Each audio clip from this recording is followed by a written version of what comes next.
When Donald Trump's Supreme Court overturned Roe v. Wade, millions of Americans lost the right to make their own health care decisions. Since Trump did this, 14 states enacted extreme abortion bans, wreaking havoc on the lives of American women and families.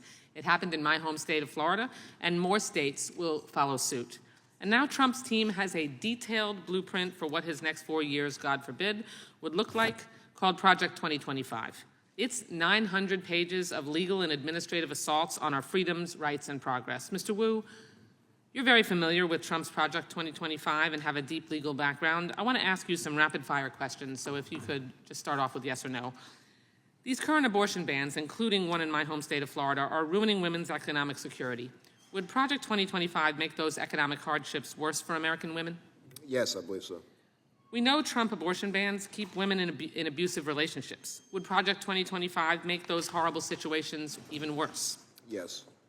These Trump abortion bans disproportionately harm already vulnerable populations, especially low-income and communities of color.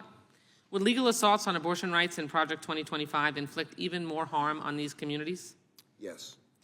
Thank you. Mr. Wu, I want to discuss what Project 2025 would mean for women who face medical pregnancy issues. Trump's abortion bans have already caused irreversible damage to women's health across the country, with women having to turn septic and get close to death before a doctor can legally perform a life-saving abortion, despite earlier intervention being medically warranted. The bottom line, Trump's abortion bans have led to inflicting unnecessary brutal pain and harm to women, including preventable deaths. That's not some Democratic talking point. That's directly from doctors.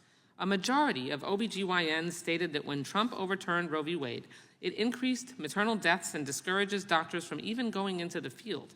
In a survey, 70% of providers say they believe it has also worsened existing racial and ethnic inequalities. This comes from the men and women who actually care for their patients, doctors who took an oath to do no harm. Legal hurdles are causing harmful health outcomes. Mr. Wu, do you think that innocent women truly trying to receive necessary health care, will be unfairly criminalized by Project 2025? Yes, I do. And I think in particular, some of the language in the Project 2025 document, such as the phrase abortion tourism, I find to be deeply offensive. Women do not take vacations in order to have abortions. I agree that it is deeply offensive and dangerous to use language like that. Project 2025 is an explicit 900-page playbook for a second Trump term, and it's clear that it targets women. Trump's Project 2025 lays out plans to make sure that abortion is not considered health care. It aims to get the FDA to reverse its decades-long approval of the abortion drug mifepristone in order to get it off the market. The Trump plan calls for defunding Planned Parenthood and excluding it from Medicaid, which is how millions of women get preventative screenings and other vital health care unrelated to abortions. We know the same extreme anti-choice groups that helped craft Trump's Project 2025 would also try to exclude some forms of emergency contraception from no-cost coverage and gut access to IVF.